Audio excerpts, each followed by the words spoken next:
Tingnan nga natin kung mabigat. Para siyang naging jeep, oh. Nice. Sa ground clearance naman, ayan oh, ang taas. Nabawasan nga yung body roll niya. Legit, guys. Sino yung tao sa kabila? Huwag mo kami patawanin. Guys, may bangga akong gulo. Alright. Okay. Oh, bala musik. Ito na yung ating awning. Tignan nyo kung gaano lang siya kalapad. Ito na yung itsura ng ating shower tent. Alright. Safe na safe. Hala, dumadami. Thank you po. Papalit din tayo ng JBL. Ayan oh. Ang laki. Para lang siyang tablet na dinikit. Naka-octa-core na rin po siya ng processor. Ganito siya kaganda. Ayan. Dito naman sa loob, naglagay ako ng mga MOLLE panel. Naglagay din ako ng center MOLLE panel. Finally, isi-set up na natin ngayon ang ating Jimny! Ngayon, magpapalit tayo ng mugs at gulong. Pero syempre, lalakyan natin yung gulong natin. So, kailangan natin mag-lip. Kaya, papalitan din natin yung ating suspension. Lalagyan din natin siya ng 270-degree awning. At eto yon. Ang tatak niya is ADA Overland hard case from Hong Kong. At para mas madali tayong makapag-setup ng tulugan, lalagyan na natin siya ng rooftop tent. Is dun din nakatouch yung ating 270 awning. Ngayon, di ba, papalitan natin yung 5 gulong kasi kasama yung reserba. So pagkalas ng mga stock, ilalagay natin dito sa van. Tapos isasakay din natin yung ating 270 awning kasi ipapagawa natin ang ating Jimny sa Next Gen Garage at bibili tayo ng mugs and tires sa Wow Awil. And then after that, papalagay na natin yung tent and yung awning. Ito nga pala yung pinakita ko last time sa inyo, yung Katana outdoor na lamesa. So ako na lang yung maglalagay nito pagkatapos niyang ma-setup. Pakita ko muna pala sa inyo. Ayan nga pala siya, made in alloy. So try, sakay muna natin to sa van.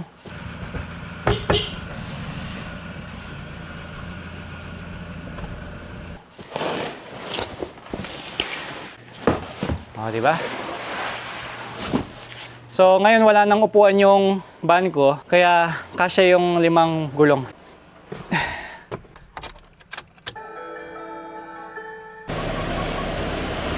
Okay, ready na tayo. Let's go. Yung driver nga pala ng van natin, yung editor ko, si Franz. Ayun siya. Busina. Yung tindahan na pagbibilan natin ng mugs and tires, doon ko rin binilan ng mugs and tires yung mga ibang sasakyan ko, like yung Hilux, Raptor, yung Montero. Ayan siya, oh. Wow Awil. Alright, nandito tayo ngayon sa Wow Awil. Ito yung suki ko pagdating sa gulong, sa mugs, sa wheel balancing, sa wheel alignment, kasi malapit lang sa shop namin, tsaka subok ko na sila. So ito na nga pala yung ating mugs and tires. So ito yung BLF floor form na star yung design, tapos sharp yung edge niya, kasi merong ibang mugs na star din siya pero smooth yung dito niya, yung bilog siya kumbaga. Ito naman sharp siya. Ayan, mas gusto ko siya kasi mas kumbaga para sa akin mas astig siyang tingnan. Then papartneran natin siya ng Toyo Tires Open Country RT or Rough Terrain. So nagustuhan ko yung Rough Terrain kasi ayan yung design ng kanyang gulong. Mas good siya sa off-roading. Then pwede rin naman siya sa highway. So tayo ay naka-t-shirt na Toyo Tires. Kaya Toyo Tires din yung binili kong gulong. Hindi, joke lang. So ito kasi yung nakikita kong common sa mga may-ari ng mga Jimny, ganon. So ito yung madalas na nilalagay nila. Kumbaga gumaya lang tayo kasi sila subukan na nila to. So mukhang maganda siya, di ba? Ang size ng mugs natin ay 16 inches, PCD 5, 139.7. Kulay niya is matte black. Top niya ay C80. Ang model ng mugs natin is BLF S02B. Sa gulong naman, ang size niya is 235/70 R16. So 5 yung in-order ko para pati yung reserba is ganito rin. Para pantay-pantay sila. Ngayon ang gagawin ko, yung sa reserba, para lang magmukha siyang bago, hindi ko na patatanggal yung sticker niya. Ang gagawin is ilalagay lang yung gulong sa mugs, tapos i-wheel balancing dito, and then hahanginan ng nitro. So ipapalip muna kasi natin siya bago natin ilagay yung gulong. So nauna lang ito kasi mas malapit sa amin. Then after namin dito, punta na tayo sa Next Gen. So yun, tingnan natin kung paano nila i-install yung gulong sa bago nating mugs. Uy! May keychain ng BLF oh. Ngayon, inuumpisahan na nilang baklasin sa box. Unboxing! Wow! Wow! Tapos ito naman yung tire machine nila. Then lalagyan ng tape ni sir dito sa labi para hindi magasgas yung mugs kapag nilalagay na yung gulong. You know?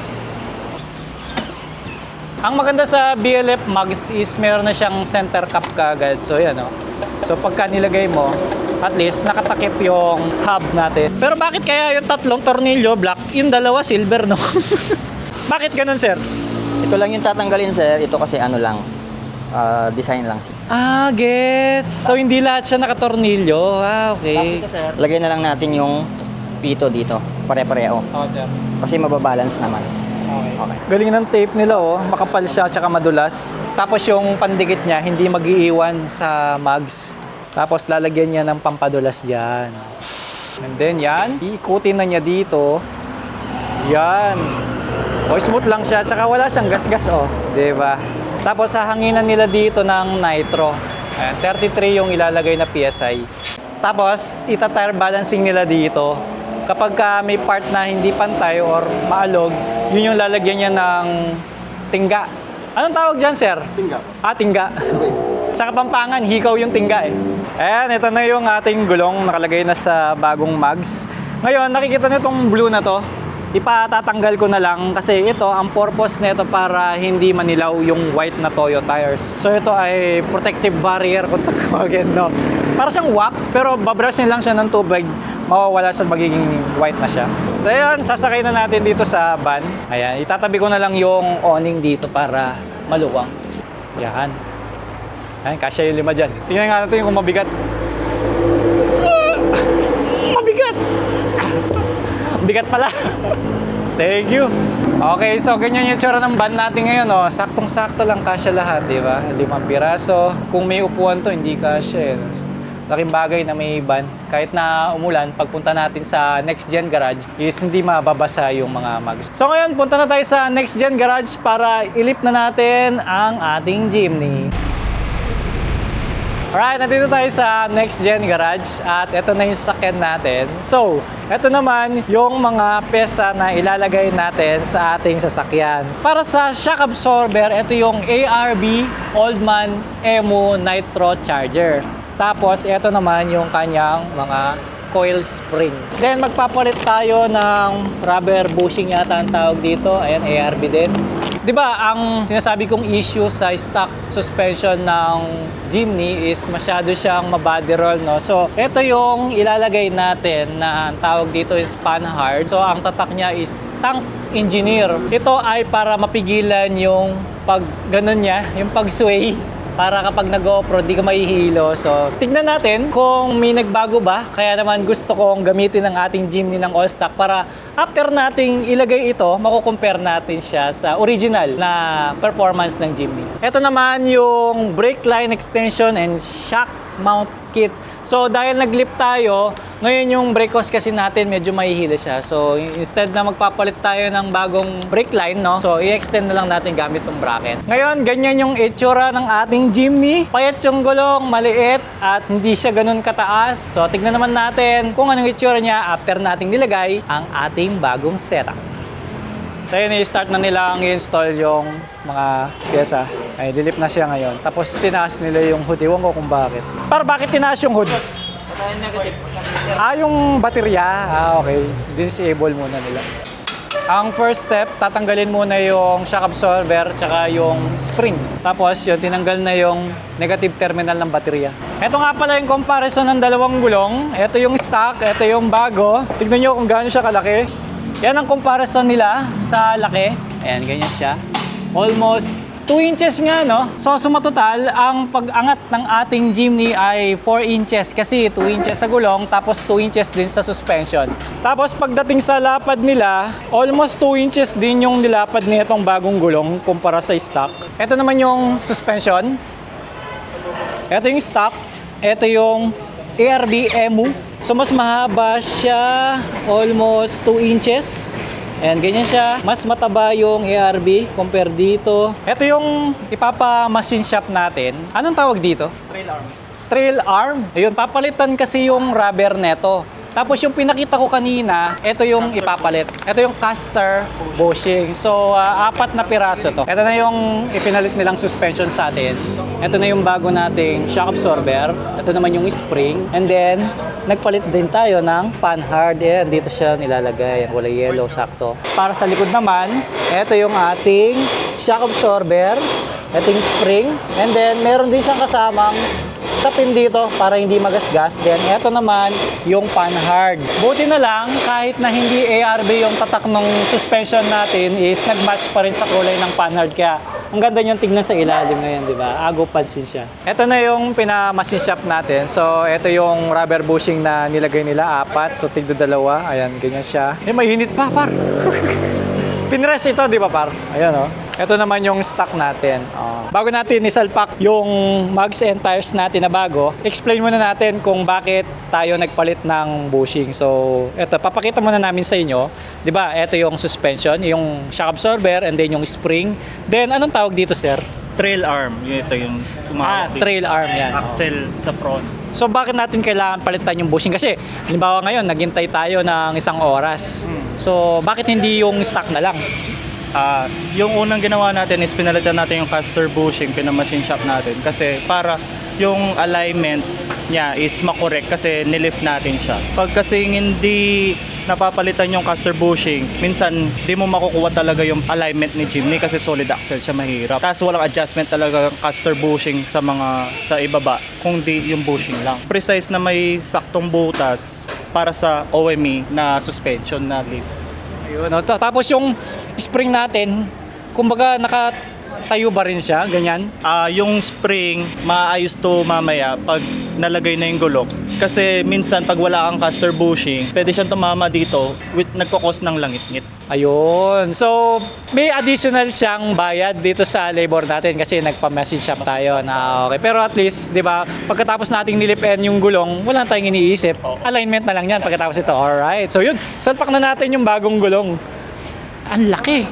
Tingnan mo naman. Oh, hirap na hirap siya. Nice one. Ito na yung Jimny natin ngayon. Tapos, i-align nilang ngayon dito. Kasi mapupudpud yung gulong pagka hindi siya in-align. So, eto, meron silang pang-align dito. Yun siya, oh. Shisha ball. Sinusubukan yung preno niya ngayon. Gulong pa lang yung pinalitan, pero ang laki na ng pagbabago, no, sa itsura niya. Parang naging astig siya ngayon. Parang siyang naging jeep, oh. Nice. Ayan, dadalhin siya dito. Ngayon nakikita ko yung sasakyan, parang kailangan palitan yung fog lamps niya, no? Kasi hindi pa siya LED lights, oh. Tapos itatapat yung gulong dito para ma-align. Tapos pati yung manibela, tingnan nyo, nakadiretso yung gulong, di ba? Pero yung manibela, ayan, oh. Nakapaling. Ito naman yung sensor na nilalagay sa front wheel. And meron din yan sa likod para align yung gulong sa likod at sa harapan. Ito naman yon, nilalagay niya ngayon. Tapos ina-adjust ni Sir ngayon yung panhard para yung sa gulong ba, pantay siya. Ayan na, tapos na siyang na-align. Ang ganda. Biglang nagbago yung itsura ng sasakyan, no?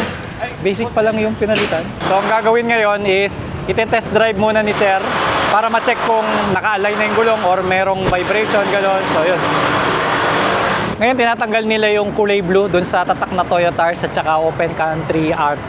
Kasi itong blue na to is protection siya dito sa white habang hindi pa siya naka-install sa sasakyan para maiwasan yung paninilaw tsaka yung madamage yung tatak. So yan. Alright, eto na yung itsura niya ngayon. Ganyan na siya kataas sa akin. Pagdating sa bubong naman, halos magkatapat na yung ulo namin sa bubong ng sasakyan. And then, eto na yung gulong natin. So ngayon, nagkulay white na siya. Tapos binrush nila.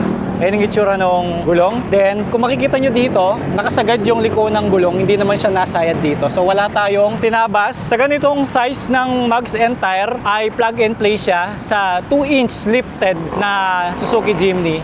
Then sa side naman, pagdating sa side view, yan, ganyan siya. At ito yung pinaka gusto ko sa likod. Ito naman yung reserva nating gulong sa likod. At ang sabi ko sa nag-install ng gulong, nasa taas yung Toyota Tires kasi yun yung brand ng gulong. And then, pagdating naman dito sa mugs, dapat kasi ito ay letter B yun, di ba? Kasi BLF yung brand. So, hindi namin siya may baliktad kasi yung tornilyo is 5 piraso. Kaya pag dinaliktad mo siya, hindi siya magmamount dahil pabinga yung tornilyo na dito. Kaya naging A siyang ganyan. Pero okay lang yan. Gets naman nila yung tatak ng mags natin, which is BLF. Then, pinabrush ko rin, kaya makikita nyo, white na siya. And hindi ko muna pinatanggal yung sticker ng Toyotars para magmukha pa rin siyang bago. At ito naman yung sa ilalim niya. Kung titignan nyo ng malayuan, kitang-kita yung suspension at yung panhard natin. Di ba ang ganda? Yellow. Sa ground clearance naman, ayan o, ang taas. Pagdating sa off-roading, sa mga campsite na lupa yung location, so hindi na tayo naiilang. Siguro kung mag-trail tayo, lalagyan na lang natin siya ng under vehicle protection. Pero soon na lang yun ang importante. Ma-lift natin siya, mapalitan ng gulong, and mailagay na natin yung susunod na accessories dito sa ating sasakyan. Which is yun na yung ini-next natin ngayon. So tara, punta na tayo sa Wash Authority para mailagay na ang rooftop tent at 270 awning. Eto na. Dinadrive na natin siya na naka-lift and bagong gulong. Tignan natin sa medyo lubak. Okay. Unang lubak na na-experience natin after natin pinagawa, nabawasan nga yung body roll niya. Legit, guys. Tapos parang dati kasi masyadong mawabol, alam mo yun? Ngayon, parang ang tatag niya, parang mas tumigas ng konti. Naging mas stable yung takbo niya ngayon. And then, pag pinapatakbo natin ng mabilis, wala namang nginig na nagbago. Parang road tire pa rin yung gamit nating gulong. And hindi siya ganun kaingay, oh. Tapos pagdating sa arangkada naman, nararamdaman ko yung bigat niya. Dati, ramdam mo yung liksi. Pero ngayon, parang gumanon siya, yung basta, mas naging matatag siya ngayon sa pakiramdam ko, ha. Pagdating naman sa manibela, wala naman nagbago, magaan pa rin naman siya. Well, siguro mas mararamdaman ko yung pagbabago sa manibela pag sobrang lumiliko tayo, lalo na sa trail, ganun, o kaya sa campsite, lalo na pag nagmamaneuver ka, ganun. Basta so far, okay naman ako sa suspension and tire. So happy naman ako. Tsaka mas naging firm yung driving experience ngayon dito sa ating Jimny. Alright, nandito naman tayo sa Wash Authority San Fernando Branch at dito natin i-install yung ating Ada Overland 270 awning. At ito naman yung ating rooftop tent na ang tatak is Easiness. Sa ngayon, nilalagay nila yung bracket na binili namin. Kasi ito yung pinaka the best na bracket para sa Jimny para hindi siya masyado mataas kapag nilagay natin yung RTT or rooftop tent. Then ito namang 270 awning natin is isa sa pinaka latest na awning na nilabas sa Pilipinas. At ganito yung itsura niya. Meron siyang plastic na hard shell. Pagkatapos meron siyang CNC alloy dito. Tapos tignan nyo yung tatak niya, Ada Overland. Ang ganda ng design. Meron siyang mga butas-butas na ganyan kasi pwede ka maglagay ng bag dyan at kahit anong camping gears mo. Meron din siyang 4 na stand kung sakaling malakas yung hangin. Pwede mong itukod ito tapos ito ay adjustable. Tapos meron siyang 2 bracket. So tignan nyo kung gaano kapal yung bracket. Tapos meron pa siyang branding dyan na Ada Overland. Diba? Kung ayaw mong magasgas yung cover ng awning mo, pwede mo siyang lagyan ng cover na ganito, may tela siya. Ito pa yung ibang laman niya. Meron siyang mga tali. Then yung 270 awning natin is meron din siyang ilaw, kaya meron siyang wire na ganyan. May libre siyang pegs. Tapos ito naman yung tali. Pagkalagay niya, mamaya i-demo ko sa inyo. Alright, so nailagay na yung mga bracket. Ito naman yung bracket ng 270 awning. And then ito naman yung ipapatong sa bubong ng Jimny. So, gagawin namin, bubuhatin na namin ngayon. So, kailangan dito ay 4. By the way, si Sir Isaac nga palang friend natin. Siya yung nagpapadala ng Easiness and Ada Overland dito sa Pilipinas. Kung naka-Jimny kayo, this is one of the best for Jimny. Dahil unang-una, kung alam natin mga kagaya ng mga branded na RTT, sobrang bibigat naman ngayon, especially kung sa Jimny. So itong Easiness natin is around nasa 60 kg lang to. So sobrang gaan niya, hindi magwawabol to kahit na nasa highway kayo. Okay, so kailangan natin ng 4 na tao para magbuhat dito sa ating rooftop tent. Then ito yung sa driver side. Okay, so let's go. Ay, babaliktad muna pala, no? Tayo muna na. Okay. Ayan. Right? Driver side to sir, no? Okay, so sino yung tao sa kabila? Sige, sir. Oh, dapat hindi tatama itong paa, ha? Iyan muna natin dito. Ay, yan. Okay. Ay, yung antena. Pwedeng pakitang gano'n. Putulin mo na lang.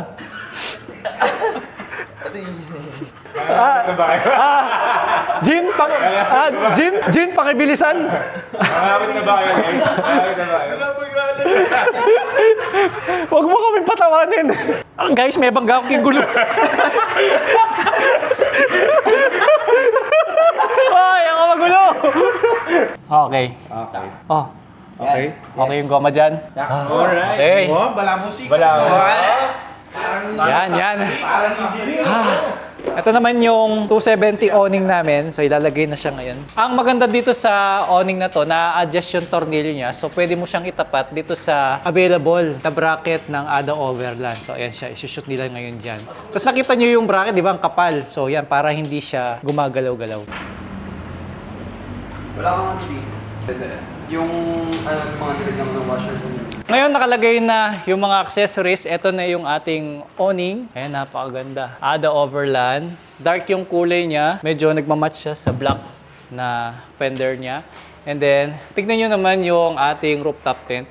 Tignan nyo kung gaano lang siya kalapad. Oh, halos sinlapad lang siya ng palad ko. Then may konti lang siyang space dito. Tapos tinapat ko siya sakto para hindi tamaan yung kanyang antena. Then, pag tinignan mo sa side, hindi lagpas yung haba ng rooftop tent natin. And then, ang maganda pa dito, gawa siya sa alloy. Ngayon, bubuksan natin yung 270 awning para may pakita ko sa inyo. And syempre, dahil bago lang, hindi ko pa siya master, si Brother Isaac yung mag-open, alright?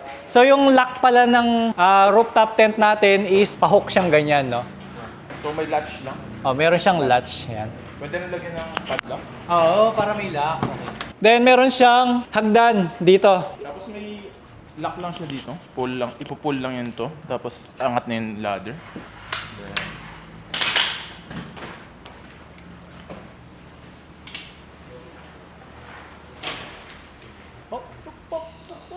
Sakto! Ayan! Nice! Oh, di ganyan siya ngayon. Oh, di ba? Ayos, di ba? Then, yung awning naman ang bubuksan natin. Ito, sa awning natin, yung lock niya, parang sa mga maleta. Ayan, di-open lang siyang ganyan. O, ano, apat lang siya. Then, pagbukas, hindi na bababa yung takip. So, kulay orange yung mga strap niya para pagdating sa gabi, madali siyang makita. Yung ilalim ng ating 270 awning is kulay black. Then, yung taas naman is gray. So, ganyan siya. Yan. Okay. So, kahit isang tao lang, pwedeng buksan. And then, pagdating dito sa dulo, itatali mo lang siya papunta doon. Okay. Kaya 270 yung awning na nagustuhan ko kasi nga, pagka binuksan mo tong pintuan, kahit na umuulan or mainit, may cover ka sa taas. So, makakakuha ka ng gamit dito na hindi ka mababasa and mabibilad sa araw. At ang maganda pa dito, meron siyang LED lights dito. So sa camping pa, pakita ko sa inyo. Then napapansin niyo meron siyang bubong dito. So paano natin mamamaximize yung, kumbaga, yung silbi ng accessories na nilagay natin. So since meron siyang bubong dito, ito yung magsisilbing bubong ng ating shower tent at ito yung kailangan mo. Same brand sa rooftop tent na nilagay natin. First time namin maglalagay nito, kaya yun, let's see kung ano yung magiging itsura niya. Yung pintuan niya nasa likod sigurado. Yan. Hassle lang siyang tinatanggal kasi pa isa-isa mo siyang, wala siyang ano, yung clip. Ito na yung itsura ng ating shower tent. Alam nyo ba na isa ito sa bagong product ng Easiness? Kaya nung in-order namin siya, hinintay pa namin siya na matapos sa production. Ngayon yung zipper niya, dalawa. Yung isa is nandito sa likod ng Jimny. So para buksan mo yan, isi-zipper mo lang siya, dalawa. Then, meron pa dito sa isa. Then, ganyan siya ngayon. Ayan. So, kapag naligo ka, dito mapupunta yung tubig. Ayan. So, dito ay para hindi magputik kung sakali man nasa lupa ka. And then, meron siyang zipper pa dito in case na yung SUV ninyo is merong bintana dito. Pwede kang mag-abot ng damit or yung mga gadget mo. Ganun. Or pwede ka rin pumasok dito sa loob ng sasakyan. Ayan, para meron kang privacy. And eto nga, yung bubong is yung mismong rooftop tent natin. Then, meron siyang mga sabitan dito. Tapos ito is waterproof. Pag sinara ko, di nyo makakita sa loob dahil pure black na siya. Alright. Secured na yung sa taas dahil nakamount nga siya dito sa rooftop tent. Then dito sa baba naman, pwedeng itali para hindi siya lipad-lipad ng ganyan. So yan, dyan siya. Na-try na natin yung shower tent. Try naman nating akyatin ang ating rooftop tent. So dito tayo matutulog. Meron siyang seaver dito. Meron siyang libreng parang bakal na stick ganun para tumayo siya ng ganyan. Okay, so dito naman, ayun, kapal ng mesh niya, oh. Double layer pa. Then meron pala siyang foam sa loob at meron siyang pintana doon, no? Ayan. Alright, safe na safe. Dito tayo matutulog, mas safe tayo sa mga insekto at saka sa hayop. Tapos, ang ganda pang tingnan kapag pagising natin sa umaga, mas kita mo yung view dahil nasa taas ka ng sasakyan. Then, pagdating naman sa pag-setup ng tent, hindi mahirap kasi isang hila lang. Then, after mong gamitin, parang wala lang, ganon. So, ganon ka-convenient yung paglalagay ng rooftop tent, especially Easiness yung brand. Okay, sa ngayon, tatlo yung accessories na nailagay natin siya dito sa Wash Authority awning, tulugan natin, and yung shower tent. So, dito sa Wash Authority nga pala, dito natin PPF and pinalagyan ng tint yung ating Jimny. Kaya kahit anong gawin natin dito, kahit anong accessories yung ilagay natin, confident tayo na hindi ma-damage yung kanyang pintura. And after natin mag-camping, still presentable pa rin yung itsura ng ating sasakyan. Ngayon na nailagay na natin lahat ng accessories na dapat sa ating Jimny, it's time naman para ipa-first PMS na natin siya. Kasi last vlog, dinala natin siya sa Mountain Province, so umabot na ng 800 kilometers yung ating Jimny. So it's time na para sa kanyang proper maintenance. Kaya dadalhin natin siya sa Suzuki branch Marilao para doon na natin siya ipa-PMS. So yun, nandito na ako sa Suzuki Auto Marilao branch. At sa ngayon, nandito na ako sa may service area nila. Tapos, checklist ni ma'am ngayon. Check niya kung ilan yung ating fuel, yung mileage, which is 956 kilometers. And then, check niya rin yung damage ng sasakyan. Para after ma-service dito yung sasakyan, yung kumbaga, hindi masisisi kung sino man yung nag-handle nito habang ginagawa. Nakakapanibago ah. Kulay puti yung damit mo ngayon. Ayan. Sir Mike nga pala yung tumulong sa atin mag-release ng unit. Oh, mukhang may bagong release doon. Oh. May congratulations. So, 2026 model din. Ayan. Then, binigyan nila ako ng ganito. Para mukhang bago lagi. Ano Sir Mike? Kumusta? Ito boss, okay lang. Dito ka lagi? Opo, dito lagi. Pagka may release minsan sa Caloocan, doon po tayo sa Caloocan. Oh, galing chinecheck pala lahat nila hanggang sa loob, no? Yes boss, Kahapon lang natapos, ginabi kami. meron na rin RTP boss. Yes, tsaka maliit lang yung rooftop tent. Di siya lagpas-lagpas. Ang galit siguro yan boss. Ayan, hanggang dito yan. Sa client ko po. Client, okay. Dito po ang tatrabaho. Ah, Trabaho po si Sir Mike. Ayun, oh. Thank you po. Si ma'am pala yung magre-release ng plate number. Kaso may kulang kay ma'am eh, no? Ang kulang kay ma'am, nagpapatibok ng kanyang puso. Available pala. Yan, dito tayo sa logo ng Suzuki. Papapicture daw sila sa atin. Meron po akong dalang konti. Ala, dumadami. Chip! Hindi na kasya, Chip! Thank you po, May drone pa. Sir, maraming Thank you po. Thank you po. Siya din daw po. Apo, thank you po. Thank you po. Thank you po. Meron po. So, thank you sir. Thank you rin po. Meron. Di ka ba nabigyan last time? Nabigyan, kasi pinamigay din namin eh. Binigay ko lahat kay Boss. Ako. Same lang. Binigay sige. ko lahat kay Boss Mike. Ano nabigyan lahat? Tapos yung mga nandito nabigyan. Bali, ang sticker na lang po kasi ay 5. 5. Ano po yung 5? Marami siya. So yun, natapos na natin bayaran yung ating first PMS. Ang presyo niya is nasa almost 3,700 pesos. So nagtagal lang siya ng mga isang oras dito. Hindi ko na siya pinawash kasi umulan naman sa labas. Ngayon, i-check yung oil lang na ma'am. Di ba linis pa ng makina? Ayan yung oil. Linaw oh. Okay. So, goods yung level ng oil. So, ang first PMS, ma'am, ang ginawa lang, change oil, yung Just filter, check. at tapos check up. Okay. Si sir. Thank you, ma'am. Bye-bye, Sir Mike. Bye-bye. Bye-bye. Ingat po. Jeep! Bye-bye, Jeep!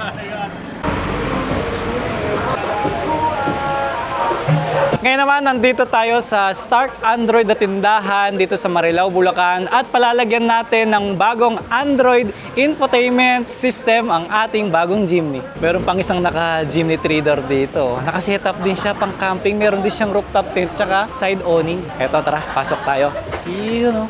Angas, ang linis, oh. Then, kausapin natin yung technician dito para malaman natin kung ano yung best na ilalagay sa ating Jimny. Siya nga pala si Sir Mark, ang technician natin. Sir, bali gusto ko kasi makakapag-play ako ng YouTube, makakapag-open ako ng Facebook habang ginagamit natin yung Jimny. So, ano ba yung mga Android head unit na available dito, sir? Bali, dalawang klase po yung mag-fit sa Jimny natin. Una yung 9 inches na kasi yun din yung may fit na frame sa kanya. Then, compatible din po siya sa 11 inches po. 11 inches, sir. Kasi ang laki nun. Yes po. Meron ka bang sample dyan, sir, para makita? Yes po. Bali, meron po tayo dito, sir, na nakabitan na Jimny na 3-door dito po sa palabas. Okay, tignan natin. Ayun. Ito, sir. Yan yung 11 inches, sir. Yes po. Ang laki. Ito yung home screen niya, oh. Ang daming files. Tapos, ang HD pala niya, no, sir? Yes po. Bali, ang 11 inches po natin is meron po siyang 2K resolution na QLED. Yun po yung pinakamataas po na LCD po na meron tayo sa Android head unit po ngayon. Kaya pala, QLED pala to. Ano pa ba yung mga pwedeng ibang sasakyan na ma-installan nito, sir? Para sa 11 inches po natin, compatible din po siya sa Fortuner na 2017 up na version po. Meron ba tayo sample dyan? Yes po, meron po tayo dito, sir, na Fortuner na na-install natin na 11 inches po. Ayan guys, hindi lang pala siya pang Jimny, no? Meron din pala sila pang ibang sasakyan, eh, no? Ayan, ganyan yung itsura sa pang Fortuner. So pareho lang pala sila ng resolution, QLED din, maangas din pala siya. Tsaka manipis lang siya, oh, para lang siyang tablet na nakadikit. Bali, sir, ito po yung actual na item natin na 11 inches. Meron po siyang processor na octa-core, then 360 ready po siya. Then meron din po siyang wireless na para sa Android Auto and CarPlay po. Sandali, sir, 360? Yes po. Oh, di magkaka 360 yung Jimny ko, sir? Compatible po siya. Kumbaga po, pwede natin siyang kapitan ng 360 kung gusto niyo na meron siyang 360. Pwede po siya. Then okay. ito po yung Android dashcam natin na recording.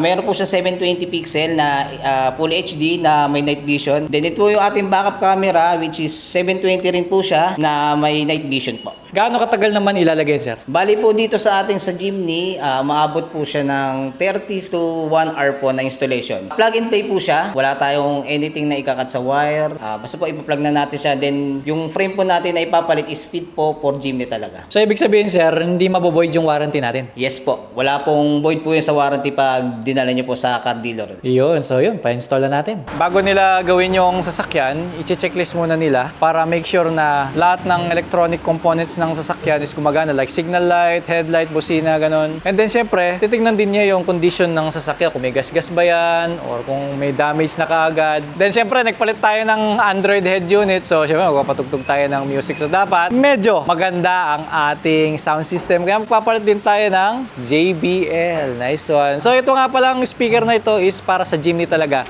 Sir, okay naman po yung ano nyo, all clear naman po, wala naman po damage. So, papirma na lang po, sir. Okay, thank you, sir. Ito, ganito lang nila kadali tinanggal yung stock head unit natin. Kasi plug and play lang siya. So, isasaksak lang siya dito sa mga socket na yan. So, wala siyang puputulin, ganun. And then, ito naman yung ating dashcam sa harapan. Sakto, wala akong dashcam. At ang maganda dito, yung dashcam na yan, pag gusto mong i-preview, lalabas dun sa Android head unit. And then, dito naman sa pinto, tinatanggal ng sir ngayon yung stock na speaker at ilalagay yung ating bagong speaker na JBL. O nga pala, kung maalala ninyo, yung van ko, sila rin yung nag-install ng head unit nun. So hanggang ngayon, ginagamit ko pa. Ang kinagandaan lang, mas malapit sa amin kasi Pampanga ako, nag-open sila ng bagong branch dito sa Marilao, Bulacan. Ayan, ibabalik na yung steering cover ng pintuan. Sir, tanong ko lang, kung magpapalit ako ng speaker, may babaguhin bang wire, puputulin o ano? Wala po, plug and play lang po tayo, sir. Ano lang po, yung terminal lang po, salpak lang po yan. So pareho yung terminal niya sa Jimny. Yun ang maganda sa JBL natin. Ayan na, ilalagay na. Ayan pala siya, meron pala siyang plastic sa likod, no, para mag-fit siya. Yun, oh. Umandar na, oh. Nice one. Okay, time check tayo. It's 6:35 PM. Natapos na yung ating Android head unit. At eto na siya, guys. Ayan, oh. Ang laki. Ganyan yung side view niya. Para lang siyang tablet na dinikit sa dati nating infotainment system. And pag tinignan mo ng malapitan, ang ganda ng itsura niya, oh. Ang HD. Then, naka-Apple CarPlay na rin tayo. So, pag sinabi mo, "Hey Siri, open Google Map." Ayun oh, ang galing, di ba? Ayan si Sir Mark naman yung nag-install sa atin dito. So, Sir, ano lahat ng kinagandahan ng ating bagong Android head unit? Bali, itong Android po kasi natin, isa siyang multi-infotainment. Dinesign siya, ang pinaka-idea niya po is parang tablet na nilagay sa kotse. Meron siyang mga online and offline and online na application. Kaganda po sa kanya is bukod po sa malaki ang screen, naka-octa-core na rin po siya ng processor. Kaya po smooth siyang gamitin. Then meron din po siyang tinatawag na SIM slot para magkaroon siya ng standalone na internet, unlike ng mga ibang head unit na umaasa pa sa hotspot ng cellphone natin. Ngayon Sir, di ba, nilagay natin siya ng dashcam. So, pwede ba natin makita dyan yung image? Bali, from po sa pinaka-interface natin, ito yung menu option niya. Then hahanapin po natin yung application na UCam. Yan po. Ayan na. Ito po yung upgraded po natin na Android dashcam. Then meron po siyang settings po na loop recording na may option po tayo ng 1 minute to 3 minutes or 5 minutes po. 5 Depende. minutes mo, sir, yan. 5 minutes. Yan po. Bali nag-auto looping siya ng every 5 minutes. Then pag na-reach niya po yung 32 gig na bago siya mapuno, doon po siya magsa-cycle na magpapasok po yung sinasabi natin na auto-delete. Kaya cycle lang po siya ng cycle. Hindi po natin siya kailangang mag-manual delete. Then, dyan din natin makikita yung reverse natin, Sir. Sige, reverse mo, Sa Sir. reverse po, pag reverse po natin, Ayun, liwanag. Tsaka, di katulad dati, ang liit ng screen ngayon. Kahit na hindi sobrang liwanag niya kasi yung stock na camera pa rin yata yung nilagay natin, di ba? Yes po. So, at least meron ka pa rin nakikita sa likod. Hindi wala kang matatamaan dyan sa ilalim ng bumper natin. and kagandahan po kasi ng mga stock na camera sa mga kotse, nandun po yung tinatawag na custom type. Meron siyang designated na lagayan ng camera sa mga model ng sasakyan. Yun. So, lahat ng ito, Sir, ay plug and play. Wala kang in-spline, walang warranty na mabuboid dito. Yes po. Bali, nag-trace lang natin yung mga kailangan natin na wires, then gumamit tayo ng pinning para ma-adapt natin siya. Kasi dapat pati yung volume ay magpa-function dito. Ayun oh. Kinokontrol ko dito sa manibela ko yung volume. So, yun, pwede siya, di ba? Tapos yung next, ganon. Bali, sa warranty natin po dito sa ating head unit is meron po tayong 1-year warranty for labor and service. Diba? Meron po kayong gustong ipa-check, meron kayong gustong paipagalaw. Free po yun within 1 year. Then yung first 6 months po natin, yun po yung tinatawag na for replacement. Kaya mahaba yung terms ng replacement po natin sa kanya. So, saan ulit tayo located, ma'am? At saan nila kayo pwedeng i-message? Yes po. Dito po sa Marilao, Bulacan, ang aming address is 0054 Barangay Santa Rosa 1, Marilao, Bulacan. We have other branch, Project for Quezon City and Marikina branch. So, pwede po kayong mag-visit sa nearest branches kung saan po kayo mas malapit. Pwede po kayong mag-direct inquiry sa Facebook page po namin, Stark Android Head Unit. I-type nyo lang po sa Facebook. So, available natin is all cars naman available tayo. Meron tayong mga pang Toyota, Mitsubishi, Suzuki, Hyundai, all brand. Thank you! See you sa Stark Android Head Unit! See you guys! Thank you! Ngayon naman, ipapakita ko sa inyo yung mga pyesa na nilagay ko sa loob ng Jimny. Ito, mga DIY ko lang. Ako lang yung naglagay kagabi. So, una sa lahat, makikita nyo dito yung lamesa natin. So, ito yung Katana na brand. So, ito kapag tinanggal mo, magiging ganyan siya. Ganito siya kaganda. Ayan, dual layer siya. And then, nakikita nyo to? Pag inangat ko, magiging extension siya ng lamesa. At hindi lang yon, meron pa dito. Pag hinila to, meron siyang chopping board. Angas, di ba? Kaya lang medyo may kamahalan lang, kaya yun. Medyo masakit siya sa bulsa. Ayan, dito naman sa loob, naglagay ako ng mga molly panel. So, yung molly panel, ang purpose niyan, dyan ay para makapagsabit ka ng mga gamit at saka mga bag. So, dito mo siya itatali sa mga square-square niyang ganyan. Pwede ring itornilyo. Tapos, ito naman yung ating front runner ceiling rack na molly panel din. So, pwede rin magsabit dyan sa ilalim, pati dito sa side. So, maganda sa front runner, maganda yung pangharang niya, no? So, hindi siya malalaglag doon kapag pumreno bigla yung sasakyan.